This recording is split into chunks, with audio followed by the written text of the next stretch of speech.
하나님 말씀 보겠습니다. 하나님 말씀은 신명기 30장 20절입니다. 자, 같이 한 목소리로 봉독합니다. 시작.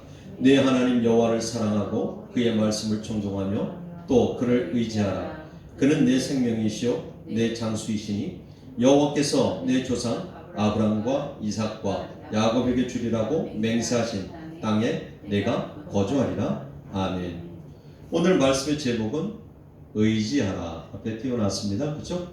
의지하라 라는 말씀을 가지고 우리가 같이 은혜를 나눠보고자 합니다.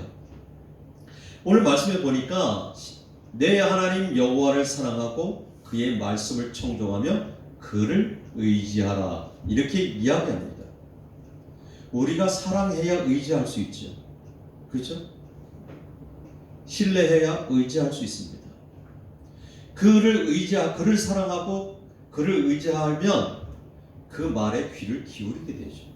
그런데 그를 불신하고 그를 의지하지 않으면 그 말씀을 귀 기울여 듣지 않죠.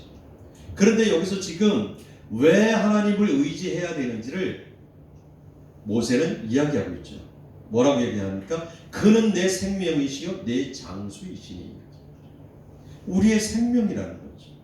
그리고 우리와 영원히 함께 하실 이기 때문에 그 하나님을 의지하라는 거예요. 그래서 뒤에 보니까 여호와께서 내 조상 아브람과 이삭과 야곱에게 주리라고 맹세하신 땅에 내가 거주하리라. 여기서 지금 여호와께서 내 조상 아브람과 이삭과 야곱에게 주리라고 맹세하신 땅, 그곳은 어디입니까? 천국이죠. 우리가 장차 나아갈 시온 땅, 그곳에 우리가 거주하게 될 거예요. 그러면 그래서 하나님을 의지하라는 거죠. 그래서 하나님만 사랑하라는 거예요. 그리고 그 말씀에 귀 기울이라고 이야기를 합니다. 의지하라 라는 뜻은요, 신뢰하다는 뜻이 있고요, 또 다른 곳에 몸을 기대다, 마음을 기대어 도움을 받다 라는 뜻이 있습니다. 의지한다는 것은 나의 마음과 몸을 기대는 거죠. 그래서 내가 의지한다는 것, 내가 하나님을 의지한다는 것은 나의 몸과 마음을 하나님께 다 의탁하는 거예요. 기대는 거죠. 그렇죠? 그래서 내가 누구를 의지한다라고 하면 그 사람에 의지하는 거죠. 기대는 겁니다. 우리가 동식물도 그런 모습을 자세히 볼 수 있죠. 아주 연약한 존재는요, 자기보다 강한 존재에게 기대서 의지해서 살아갑니다. 그렇죠? 고기도 자기보다 큰 물고기에 기대서 살아가고, 짐승도 그렇죠. 식물도 그래요. 식물도 자기보다 강한 자에게 의지해서 살아갑니다. 사람도 마찬가지죠. 무언가를 의지하고 살아가야만 살 수 있습니다. 의지하지 않고는 절대로 살아갈 수 없습니다. 심지어는 나는 나의 주먹을 믿어, 내 자신만 믿어, 나만 의지하는 거예요. 이렇게 살아가죠. 무엇을 의지합니까? 물질을 의지하기도 하고 자식을 의지하기도 하죠. 내 사랑하는 사람을 의지하기도 하죠. 그러니까 살아갈 수 있는 거예요. 그런데 그 의지의 대상이 없어지면 좌절하고 낙심하고 고통 가운데 빠지죠. 그래서 우울증이 오는 거예요. 우울증이 오는 현상은 의지했던 것, 내가 사랑했던 것, 내가 기대했던 것, 이것이 없어질 때에, 소멸될 때에 우리 가운데 우울증이 오는 거예요. 좌절감이 오는 거죠. 낙심이 되는 거죠. 우리는 지금 무엇을 의지하고 살아갑니까? 하나님을 의지하고 살아갑니까? 세상을 의지하며 살아갑니까? 우리는 하나님만 의지하고 살아가야 되죠. 아니면 자식을 의지하고 살아갑니까? 그렇다면 생각의 패러다임을 바꾸십시오. 그 세상에 어느 것도 의지할 건 못 됩니다. 왜요? 변하니까 그렇습니다. 우리가 아마 다 아실 건데, 옛날 코미디언 이주일이라는 사람이 있었습니다. 아시죠? 네. 네, 기억나십니까? 이주일이라는 그 코미디언이 아주 유명했죠. 국회의원도 했었고. 그런데 어느 날 TV에 나와서 이런 얘기를 해요. 이주일 한테 아들이 하나가 있었죠. 근데 그 아들이 어느 날 죽었어요. 교통사고. 그런데 그 이주일이 아내가 아들을 얼마나 의지하고 얼마나 사랑했든지 3개월 동안 밥을 못 먹었다는 거예요. 식음을 전폐한 거예요. 그리고 3년이 넘도록 그 아픔에서 벗어나지 못해서 병원을 계속 왔다 갔다 했다고. 그러면서 TV에 나와서 이주일 씨가 하는 말이 뭐라 그러냐면, 그 어느 것도 너무 사랑하거나 너무 의지하지 마십시오. 내 중심을 꼭 잡고 살아가십시오. 너무 의지하고 너무 사랑했다가 그것이 없어지면, 그것이 잘못되면 정말 자신의 몸을 추스리지 못하는 걸 제가 봤습니다. 이 얘기였죠. 우리도 마찬가지입니다. 있다가 없어질 것을 의지하면요, 그것이 없어지면 낙심하고 좌절할 수밖에 없어요. 그런데 영원하신 하나님을 의지하면 좌절하고 낙심할 게 없습니다. 날마다 기쁨과 행복과 소망이 가득 찬 삶을 살아갈 수 있기 때문에 하나님만 의지하는 거죠. 하나님만 바라보라는 것이죠. 그래서 하나님을 의지하는 삶은 어떤 삶이냐? 말씀에 귀 기울이고 예배에 집중하고 그리고 무시로 찬양하며 복음 전하는 이 삶이 하나님을 의지하는 삶입니다. 그렇다면 하나님을 의지하려면 어떻게 해야 될까? 자, 하나님을 의지하려면 어떻게 해야 될까? 세 가지로 구별을 해봤습니다. 첫째는 하나님을 전적으로 믿고 신뢰해야 된다는 것이죠. 두 번째는 불안해하는 마음을 없어야 되는 거고, 세 번째는 가장 중요한 절대 의심하지 말아야 된다는 겁니다. 그렇다면 첫째, 하나님을 전적으로 신뢰해야 된다는 말씀을 가지고 우리가 말씀을 봅시다. 신뢰해야 의지할 수 있죠. 신뢰하지 않는데 어떻게 의지할 수 있겠습니까? 신뢰하는 것은 믿는다는 것이고, 믿는다는 것은요, 의지한다는 것입니다. 시편 32편 10절에 보니까 이렇게 시편 기자는 이렇게 얘기해요. 악인에게는 많은 슬픔이 있으나 여호와를 신뢰하는 자에게는 인자하심이 두루리로다 라고 얘기를 해요. 여기서 악인이라고 하는 것은 하나님을 믿지 않는 자들이에요. 하나님을 알지 못하는 자들이에요.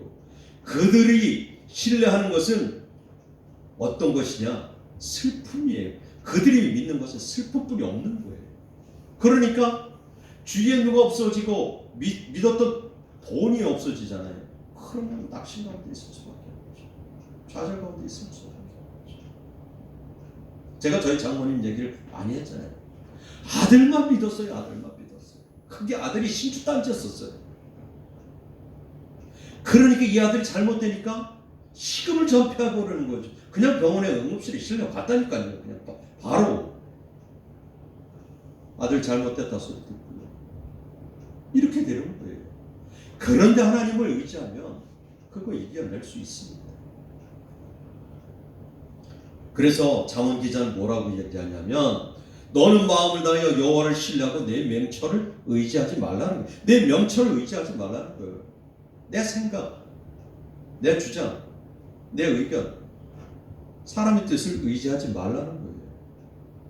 시편 118편 8절에서 9절을 보면 이렇게 얘기합니다.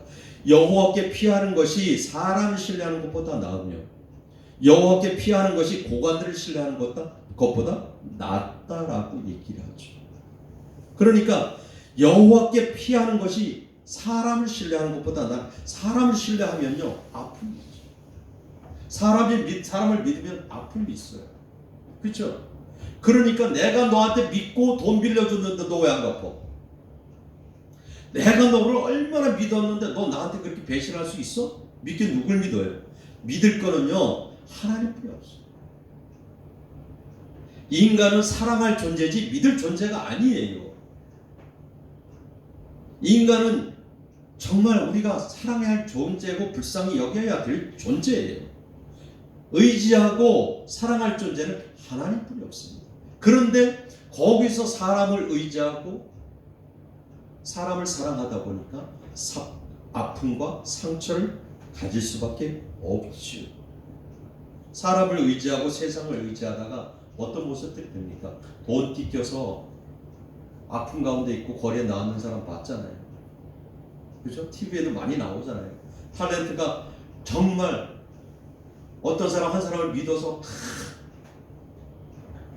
대출 받아서 돈을 대줬어요. 그런데 배신했대요. 그리고 지금 식당 가서 일하는 거 맞죠? 우리가 너무 잘 아는 골프 선수 박종팔이 있어요. 박종팔 씨. 돈 참 많이 벌었잖아요. 세계 챔피언 있었어요. 몇 차 방어전까지 했습니까? 정말 많이 했는데. 믿는 사람들 다 돈 빌려주고 그 사람들 믿고 사업하겠다고 다 쫄라나면 했잖아요. 그래서 너무 힘든 시간을 보냈다고 TV에 나와서 얘기하죠. 사람 믿음 이래요. 그래서 이사야 26장 4절에 얘기하죠. 너희는 여호와를 영원히 신뢰하라. 너희는 여호와를 영원히 신뢰하라는 거예요. 주 여호와는 영원한 반석이기 때문에 그렇다는 거예요. 그러니까 우리는 하나님만을 신뢰하고 하나님만을 바라보아야 될 겁니다. 두 번째는요, 불안해하는 마음이 없어야 됩니다. 불안한 마음은요, 믿음과 신뢰를 무너뜨리게 하죠. 저희 아내가 그러죠. 가끔 그런 얘기 종종 해요. 요즘 늘었어요. 예전에는 당신만 생각하면 그냥 당신 뭐 해주겠다 뭐 얘기만 하면 다 믿음이 가고 신뢰가 가고 하나도 의심해 본 적이 없는데 요즘은 도대체가 믿음이 안 가. 나이가 먹으면서요 이게 조금씩 둔해지잖아요. 그죠? 깜빡깜빡 하잖아요. 그러니까 믿을 수가 없다는 거예요. 이제 신뢰성이 떨어지는 거예요. 근데 믿어야 됩니다. 그건 진화되어가는 과정이 아니라 쇠퇴화되어가는 과정인데 믿어야 됩니다. 그러니까 불안하다는 거예요. 뭘 해도 불안하대요. 내가 오늘도 제가 여기 손을 보니까 어디서 멨어요. 어디서 멨는지 모르겠어요. 보니까 씻다 보니까 아파요. 그래서 내가 손을 왜 멨냐? 그게 불안하다는 거죠. 그럼 불안한 마음, 하나님한테는 절대 그 불안한 마음이 없어야 됩니다. 그냥 하나님 믿었으면요, 하나님이 하실 거 믿고 나가야 돼요. 남편이야, 인간이니까 불안한 마음이 있을 수 있어요. 그죠? 그런데 하나님한테는 불안한 마음이 있으면 안 됩니다. 하나님 저거 해주실까? 하나님 해주신다는데 저거 정말 될까? 이런 불안한 마음, 초조한 마음 절대 아닙니다. 그거는 정말 없어야 됩니다. 그런 거죠. 그래서 시편 42편 5절 11절에 보면 또 시편 43편 5절에도 똑같은 말을 해요. 내 영혼아 내가 어찌 낙심하며 어찌하여 내 속에서 불안하여 하는고 너는 하나님께 소망을 두라.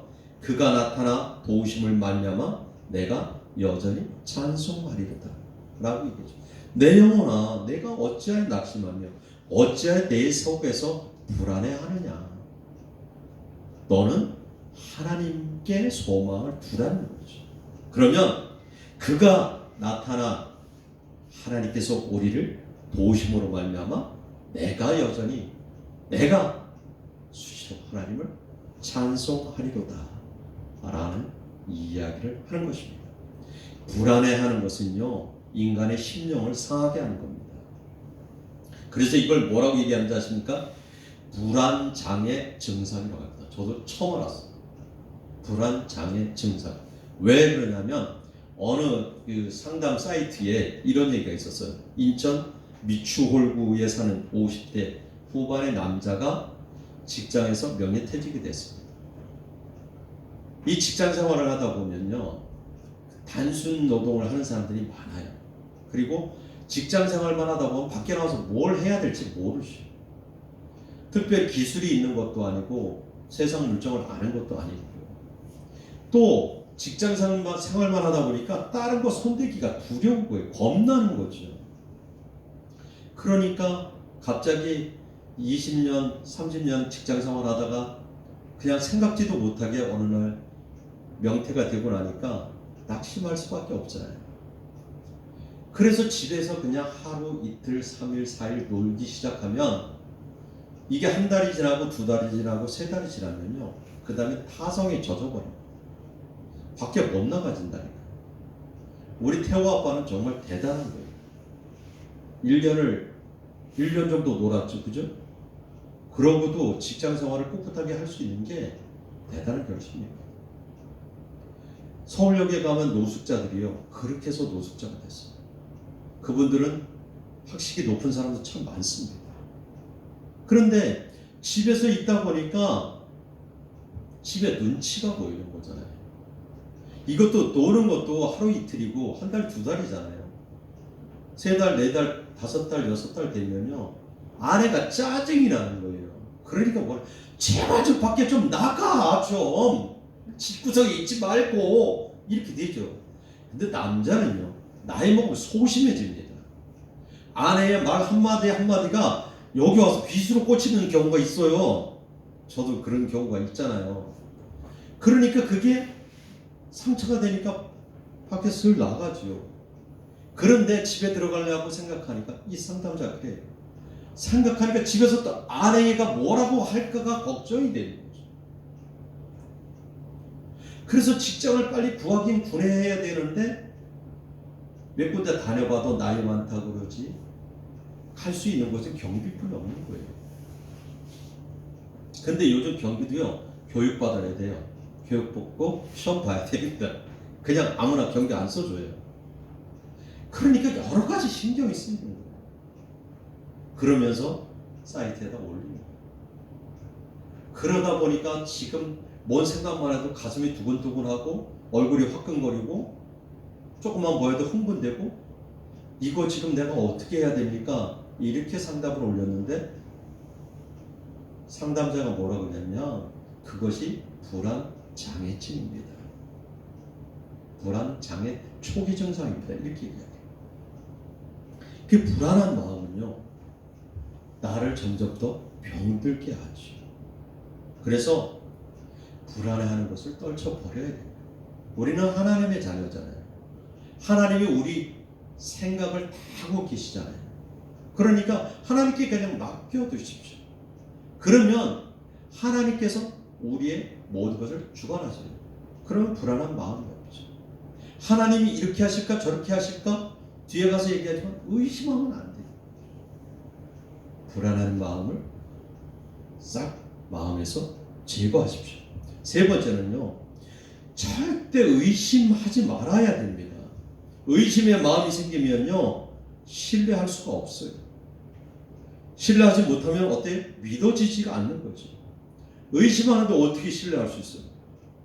또 신뢰하지 못하는데 어떻게 믿음이 생기겠어요? 그러니까 우리가 너무 잘 알아는 의처증, 의부증이 여기서 생기는 거예요. 믿지 못하기 때문에 신뢰성이 떨어지는 거죠. 그러니까 어떤 현상이 일어나냐면 물론 의심받을 짓을 하지 말아야 되는 것도 당연하지만 의심하지 말아야 되죠. 특히 하나님의 자녀는 하나님이 하실 일을 의심하지 말아야 되죠.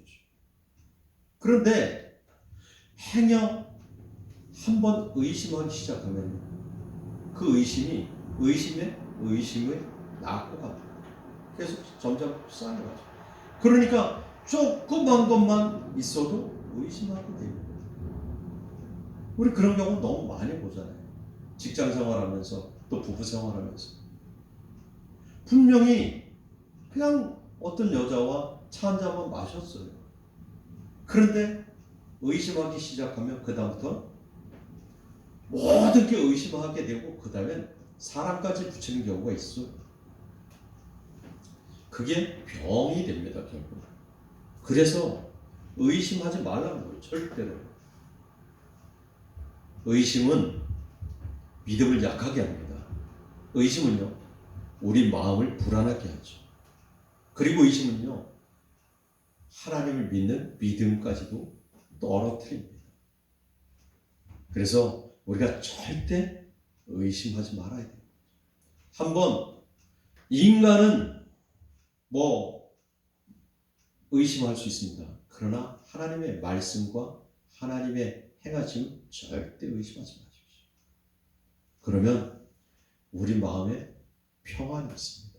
마가복음 11장 23절에서 이렇게 얘기해요. 예수님께서 내가 진실로 너희에게 이르노니 누구든지 이 산더러 들려 바다에 던지라 하면 그 말하는 것이 이루어진 줄 믿고 마음에 의심하지 아니하면 그대로 되리라. 우리가 말씀 가운데 너무 많은 게 있죠. 믿고 구한 것은 받은 줄로 여기라 라고 얘기해요. 하나님이 행하시는 일을 의심하면요, 의심하는 그 가운데 뭐가 들어오냐면 사단이 들어와요. 마귀가 들어오는 거죠. 그래서 정말 이게 맞는 거야? 언제나 하나님의 말씀을 들으면서도 성경을 보면서도 에이 이게 무슨 그럴 수 있어, 말도 안 되는 소리 하고 있어. 어떻게 죽은 사람을 하나님이 살려? 말도 안 되지. 의심하는 거죠. 도마가 예수님이 다시 살아났다고 다른 제자들이 얘기하는데 못 믿은 거예요. 의심하는 거예요. 택도 안 해서 하지 마. 죽은 사람이 어떻게 살아나? 믿음이 없는 거예요. 의심하는 건 믿음이 없다는 거거든요. 그러니까 절대 의심하면 안 돼요. 그래서 우리 마음에 그 의심하는 것. 누가복음 24장 38절에서 예수께서 이렇게 말씀하셔요. 예수께서 이르시되 어찌하여 두려워하며 어찌하여 마음에 의심이 일어나느냐. 의심이 일어나느냐. 마음에 의심이 일어나면 믿어지지도 않고 신뢰성도 떨어지는 거죠. 야고보서 1장 6절 우리가 너무 잘 아는 말씀이에요. 오직 믿음으로 구하고 조금도 의심하지 마라. 의심하는 자는 어때? 마치 바람이 밀려 요동하는 바다 물결 같아요. 의심하면 하나님의 말씀을 의심하고 하나님의 행하실 일을 의심하면 마음이 요동치는 거예요. 마귀가 자꾸 흔드는 거죠. 그래서 뭐가 그게 정말 믿어져? 그러죠. 그러니까 하나님 앞에 예물 드리는 자체, 또 하나님의 그 행하심을 믿는 자체, 그걸 의심하는 거죠. 왜 하나님한테 예물을 드려야 돼? 뭐 하나님 복 주신다? 무슨 복을 주시오? 의심하고. 그래서 우리한테 의심하는 그것은 절대 버려야 됩니다. 이제 정리해보면 우리는 세상 것을 의지하지 말고 하나님만을 의지해야 됩니다. 보이는 것을 의지하지 말고요, 보이지 않는 하나님을 의지해야 됩니다. 손에 잡히는 것을 의지하지 말고 손에 잡히지 않는 하나님의 말씀을 의지해야 됩니다. 시편 125편 1절 2절은 이렇게 얘기하죠. 여호와를 의지하는 자는 시온산이 흔들리지 아니하고 영원히 있음 같도다. 산들이 예루살렘을 두름과 같이 여호와께서 그의 백성을 지금부터 영원까지 부르시리로다 라고 이야기를 합니다. 시온산이 흔들리지 않듯이 여호와를 의지하는 자는요 절대로 흔들리지 않습니다. 산이 예루살렘을 두른 것처럼 주님의 그 백성을 하나님께서 부르십니다. 주님 하나님만 의지하는 자는 절대 흔들리지 않습니다. 어느 한 가정에서 가정예배를 드렸어요. 어린아이들을 데리고 가정예배를 드리면서 이제 사무엘상을 같이 말씀을 나누다가 다윗이 골리앗을 물리치는 이야기를 합니다. 그래서 다윗은 하나님만을 의지하고 하나님만을 믿고 그 큰 골리앗을 물리쳤단다, 이렇게 아버지가 얘기를 하죠. 그러니까 아들이 뭐라 그래요? 그럼 골리앗은요, 골리앗이 정말 훌륭하네요, 이렇게 얘기하는 거예요. 그러니까 아버지가 왜 골리앗이 훌륭한데? 그러니까 아들이 뭐라 그랬을까요? 다윗은 하나님이 함께해서 풀이가 그렇죠. 골리앗은요 자신을 의지했잖아요. 누구도 의지 안 하고 자신을 혼자 나가 싸웠잖아요. 근데 다윗은 하나님을 의지했으니까 골리앗이 더 훌륭하죠. 무슨 소리 하는 거예요? 이렇게 얘기하는 거죠. 그런데 아버지가 참 지혜로운 거죠. 그래 아들아, 맞아. 그런데 골리앗은 자신을 의지했기 때문에 결국 어린 다윗에게 죽을 수밖에 없었어요. 다윗은 하나님을 의지했지만 하나님을 의지했던 그 다윗은 어린 나이에도 자기보다 얼마나 큰 키가 1m, 키가 3m 정도 되는 그 골리앗을 무찌를 수 있었단다. 그렇다면 너의 삶은 누굴 의지해야 되겠니? 그래서 하나님요 이렇게 얘기해야 돼요. 우리는 하나님을 의지해야 됩니다. 자신을 의지하지 말고 세상을 의지하지 말고 사람을 의지하지 말고 하나님만 의지하는 모두의 삶이 되길 예수의 이름으로 축복합니다. 아멘.